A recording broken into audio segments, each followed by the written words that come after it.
Voilà, on est toujours au cœur du beau parc à Beauménil et nous recevons Expérimente qui est représenté par Laurent. Bonjour Laurent, comment ça va? Bonjour. Ça va bien, on a un petit événement agréable où on peut faire passer nos messages à Beauménil là aujourd'hui. Et on a un stand pour Expérimente notamment. Alors, qu'est-ce que c'est Expérimente? Et là, on est à la radio, il y a le petit jeu de mots, nous on l'a vu parce qu'on a la plaquette, menthe, ça nous en dit un petit peu. C'est la référence à la nature, à la plante aromatique que beaucoup de gens connaissent et apprécient. C'est un lieu justement, c'est un écolieu, donc un lieu de rencontre, un lieu de transmission de savoir, un lieu de motivation pour apprendre à découvrir la nature, à la valoriser, voir comment ça fonctionne. Et donc on va nous transmettre beaucoup de savoir et de connaissances autour de ça, autour des plantes sauvages, autour de comment cultiver, comment multiplier les plantes, comment protéger, sauvegarder. Et donc le lieu reçoit des événements. Les villages en transition, c'est un événement qu'on avait lancé avec Graines d'Avenir au début. Enfin, avant, c'était même pas encore Graines d'Avenir. Et on avait aussi fait des festivals, des stages autour du yoga, de la permaculture. Donc on est pas mal organisé pour faire découvrir la permaculture au public, puisque c'est un moyen intéressant de voir comment on peut, avec la nature, collaborer, faire ensemble, et non pas protéger comme si on était possesseur de cette nature. Donc l'esprit est important pour moi de faire ensemble, voilà. Et avec la nature, avec les plantes sauvages, avec les animaux sauvages. Peut-être rappeler votre définition un petit peu de la permaculture. La permaculture, c'est un système philosophique qui consiste à faire avec le vivant. Il y a 3 principes éthiques qui sont prendre soin de la nature, prendre soin de l'humain et partager l'abondance créée. Donc le lien avec la nature est hyper important, et je trouve que c'est un moyen intéressant de faire découvrir un autre regard avec la nature que celui qu'on peut avoir dans la société actuelle, où on est un peu prédateur. En fait, l'homme est souvent un peu prédateur de la nature, et il dispose et il ne laisse pas forcément la place à la nature sauvage. Donc dans un terrain en permaculture, on va laisser des espaces sauvages où on ne va pas aller pour que les animaux puissent aller. Même le renard, qui peut manger des poules, mais qui a sa fonction et qui doit absolument continuer à pouvoir vivre. Et donc pour ça, il faut qu'il ait des espaces de tranquillité, des espaces pour se nourrir, etc. Donc voilà, la permaculture va essayer de faire découvrir l'importance du fonctionnement de la nature.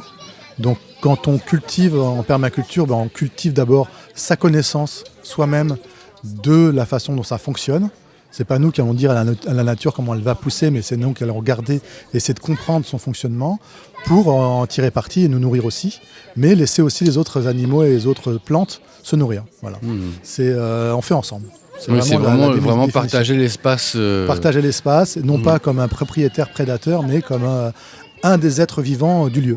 Voilà. Nous, on est un des êtres vivants du lieu, et les autres n'ont pas plus ou moins d'importance, chacun a son rôle, et en fait il faut l'ensemble des liens, d'où l'importance qu'a pour nous la biodiversité. Plus il y a de biodiversité, plus les choses vont s'équilibrer naturellement. Et donc ce qu'on essaie de faire sur un lieu, c'est de faire en sorte que la nature fonctionne un peu toute seule, et que nous on puisse prendre notre part de nourriture pour nous nourrir, et qu'on ne soit pas juste les seuls à se nourrir au détriment des autres. Pascal? Le lieu, vous en parlez, vous êtes situé où? On est situé à Verneuse, qui est un village à une demi-heure d'ici, donc on est à Beauménil aujourd'hui, entre l'Aigle et Bernay. C'est le sud de l'Eure. On a la limite des 3 départements, Eure, Orne et Calvados. D'accord.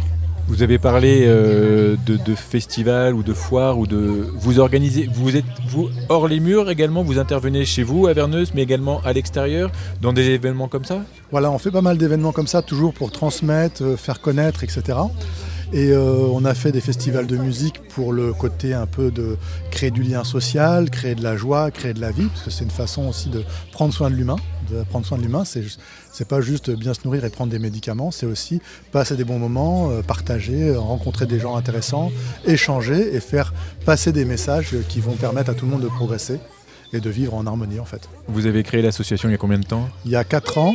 4 ans. Et le lieu, moi je suis sur le lieu il y a 4 ans, mais avant j'avais une vie dans la finance. Je viens d'un monde très capitaliste. Et quand j'ai pris conscience de l'importance de faire autrement, en voyant le film Demain, de Cyril Dion, qui m'a fait un peu un électrochoc parce que j'étais écologiste mais j'avais pas fait grand chose pour vraiment que ça change dans le concret, et j'ai créé ce lieu pour vraiment avoir un impact concret, et c'est pour ça que ce genre d'événement c'est le moyen de rencontrer des gens de l'extérieur, d'échanger, de partager un petit peu. Oui, de créer du lien, de créer du réseau, de faire connaître votre lieu. Est-ce que vous avez des projets, des dates phares dans les mois ou ou l'année prochaine? Là actuellement je suis dans une année plus de création, et parce que ma femme vient de nous rejoindre, elle n'habitait pas sur le lieu jusqu'ici. Elle était encore dans son ancienne vie, et là elle vient d'arriver, donc on est en train de réinventer la façon de faire. C'est aussi ça, prendre soin de l'humain et de faire ensemble. Donc moi j'adapte le lieu qui était très ouvert, où il y avait beaucoup de passages, beaucoup de gens qui venaient passer des moments ici. La plupart des gens qui sont, peut-être la moitié des gens qui sont ici, sont passés un moment à un autre sur Expérimente, pour voir, pour s'inspirer, parce qu'ils ont envie de faire des choses aussi. Et il y a des projets que j'ai encouragés, accompagnés. C'est un espace d'échange, de rencontre. C'est ça, c'est un espace d'échange, de rencontre, fait naître des idées, de partage et de diffusion d'une certaine idée de la vie et de la société dans cette société nouvelle qui est en train d'éclore sur le terreau de ce qu'il y a eu avant, en fait. Vas-y, Pascal. Parce que, je mets en parallèle ce que vous dites là et sur votre expérience professionnelle précédente. Il y a aussi parfois besoin d'un élément moteur, de quelqu'un qui peut cadrer, structurer, éventuellement pousser ou aider les autres sans forcément les influer. Mais en tout cas, c'est ce que vous faites aussi, une forme d'accompagnement. Moi, c'est ce que j'aime bien faire. Les gens qui passent souvent viennent sur un écolieu parce que quelque part, ils ont une idée de faire quelque chose dans cette dimension-là. Ils ne savent pas comment s'y prendre. Ils ont des idées, ils ont des fantasmes, ils ont des connaissances et ils ont des non-connaissances. Et moi, je vais essayer de voir ce que je peux leur apporter, comment je peux les encourager, les motiver. Des fois, une bonne motivation, un bon encouragement permettent de dépasser des difficultés qu'on a tous. Et j'agis beaucoup là-dessus parce que c'est quelque chose que j'arrive à faire naturellement. Et puis quand j'ai des savoirs qu'ils n'ont pas, j'essaie de les transmettre en faisant des choses concrètes. Donc on construit beaucoup de choses concrètes qui servent au lieu, qui servent au confort des gens qui viennent et qui sont l'occasion de se mettre un peu les mains dans la terre et dans le cambouis pour voir comment ça marche. Et du coup avoir la confiance de dire tiens, je peux faire aussi telle chose qui pourrait m'aider de faire mon projet et qui pourrait m'aider à progresser et à avoir plus de confiance pour me lancer vraiment. Moi, si les gens se lancent et commencent leur truc, je continue à les accompagner dès qu'ils ont besoin. Ils me demandent, je vais faire des toilettes sèches, je vais faire des bricolages, je vais faire des serres. Pas parce que je suis un spécialiste, parce que ça me fait plaisir de faire. Et puis on se rend compte qu'il y a toujours des gens qui arrivent, qui vont donner le coup de main qui manque, qui vont apporter l'information qui manque. Et une fois que ça marche, on peut faire pas mal de choses.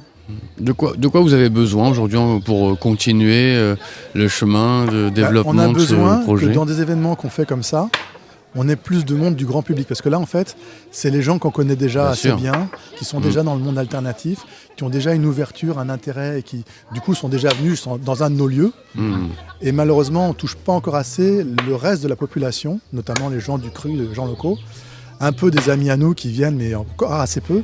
Et j'ai besoin que ça fasse. Donc une radio peut très bien faire ça en arrivant à trouver les moyens de les toucher. Et c'est ma difficulté, faire venir les gens aux événements, parce que finalement on fait des trucs bien et c'est un peu l'entre-soi, ça reste. Oui, alors c'est pas propre c'est pas propre au lieu, hein, c'est que ce soit la l'animation thématique de manière générale. Voilà, c'est ça, c'est difficile, mais en effet, le fait de mettre des gens qui sont pas forcément des mêmes horizons ensemble, mais qui ont des valeurs et des mots et des idées de partage en commun, ça aide à avancer pour vous, pour des structures comme la nôtre aujourd'hui, qui est la Ligue de l'enseignement. Mais oui, c'est ça. Donc voilà, faire passer ces messages et que les gens qui sont un peu désespérés dans leur coin parce qu'ils ne savent pas comment ça va aller, qui voient que ça va de plus en plus mal, que la société est un peu difficile, qu'il y a de moins en moins de travail, etc., qu'ils se rendent compte qu'il y a des choses qui existent et qu'ils puissent venir un peu suivre le mouvement avec nous, s'alimenter, alimenter le truc et du coup repartir gonfler à bloc en disant oui, on peut faire des choses, quoi. Nous, c'est ce qu'on montre tout le temps, on peut faire des choses. Il suffit de s'y mettre et il y a plein de choses qui se passent, plein de gens qui arrivent, qui ont souvent les solutions de ce qui nous manque. Mais pour ça, il faut se mettre en mouvement, il faut créer des événements, des occasions de rencontres. Merci beaucoup en tout cas. Est-ce qu'il y a quelque chose qu'on n'a pas abordé qui vous semble important pour terminer ? Venez nous voir, Expérimente. Donnez l'adresse et les coordonnées où vous joindre, ou si vous avez un site ou une page Facebook ? On a une page Facebook et on a une page Instagram et un site internet qui s'appelle Expérimente. Voilà, parfait. Donc ça, c'est facile à nous trouver. Merci beaucoup. Merci. Bonne journée. Merci à vous aussi.